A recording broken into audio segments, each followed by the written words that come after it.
में आप सभी मीडिया बंधुओं का बहुत अभिवादन।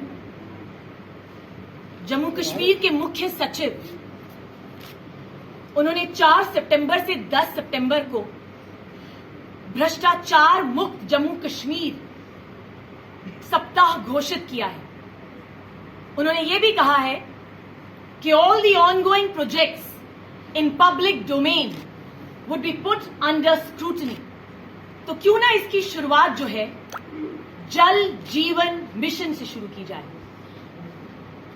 दो बहुत इंपॉर्टेंट लेटर्स 15 अगस्त 2023 एंड 17 अगस्त 2023 को एक बहुत ही वरिष्ठ आईएएस अधिकारी श्री अशोक कुमार परमार ने national commission for scheduled caste के चेयरपर्सन को लिखी और दूसरी चिट्ठी union home secretary Shri Ajay Bhalla ji को लिखी।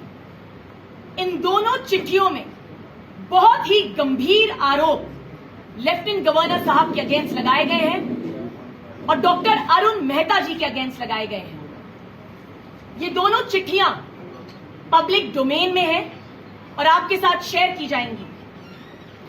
इन दोनों पत्रों में बड़ी ही सावधानी पूर्वक ये मेंशन किया गया है कि क्योंकि अशोक कुमार परमार एक दलित हैं, उनके साथ उन्हें निशाना साधा गया उन पर, और क्योंकि उन्होंने जल जीवन मिशन और कुछ और डिपार्टमेंट्स में फाइनेंशियल इरेगुलरिटीज को उजागर किया, इसी के तहत उन्हें उत्पीड़ित किया गया है। He has been transferred approximately 5 times and he was also unceremoniously removed from some very important meetings।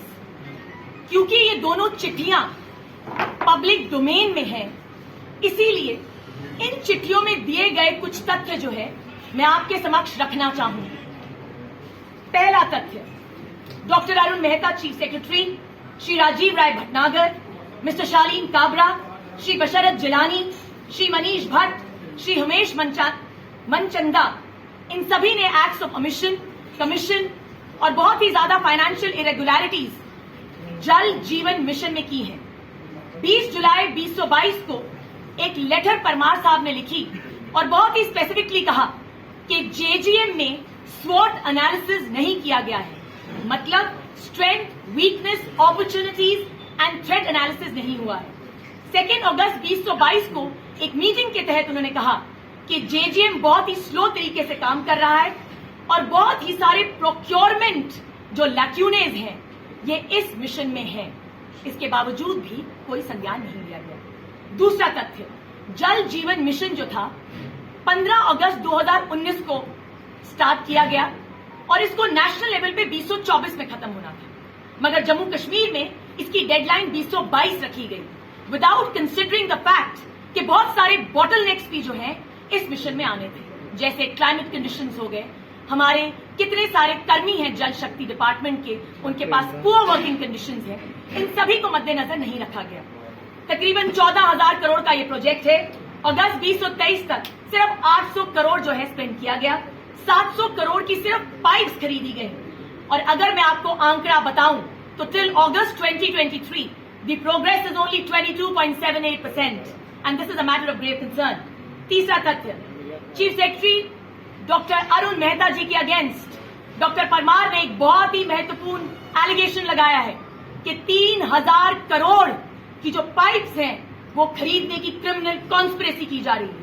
There is an absolute flouting of 2 very important legalities. Number 1, the manual for procurement rules का बिल्कुल उल्लंघन किया गया है, और दूसरा the central vigilance guidelines जो हैं मिनिस्ट्री ऑफ फाइनेंस की, उनका भी उल्लंघन हुआ है। इसी के साथ उन्होंने बहुत सारी चिट्ठियां जो हैं इन लेटर्स में सार्वजनिक करी, जिसके तहत यह पता चलता है कि जेजेएम स्कीम जो है बहुत ही गलत तरीके से एक स्कैम की तरह बढ़ती जा रही है जम्मू कश्मीर में। चौथा तथ्य, जल शक्ति डिपार्टमेंट ने कभी भी डिस्ट्रिक्ट वाइज कोई भी अपनी डिफंक्ट स्कीम्स जो है उसकी लिस्ट नहीं बनाई। डॉक्टर आबिद जो बहुत ही यंग आईएएस ऑफिसर हैं और जल शक्ति मिशन के मिशन डायरेक्टर हैं जल जीवन मिशन के, उन्होंने कोई भी एफर्ट नहीं लगाया कि किस तरह से ये फाइनेंशियल असिस्टेंस ले सकें इन डिफंक्ट स्कीम्स के लिए। इसी के साथ जो हमारे शालीन काबरा जी हैं फाइनेंस कमिश्नर रेवेन्यू, उन्होंने एक इंक्वायरी बिठाई और इस इंक्वायरी को कंप्लीट ही नहीं किया गया। और आज तक ये बताया ही नहीं गया कि क्यों कॉस्ट ओवररन हुई, क्यों टाइमिंग की शॉर्टेज हुई और किस तरह ये जन जीवन मिशन जो है एक स्कैम की तरफ बढ़ता जा रहा है। फॉल्टी टेंडर्स फ्लोट किए गए, टेंटेड चीफ इंजीनियर्स को नियुक्त किया गया। एंटी करप्शन ब्यूरो ने एक एडवाइजरी निकाली 22 जून 2022 को। उसके तहत उन्होंने कहा कि तकरीबन 9,000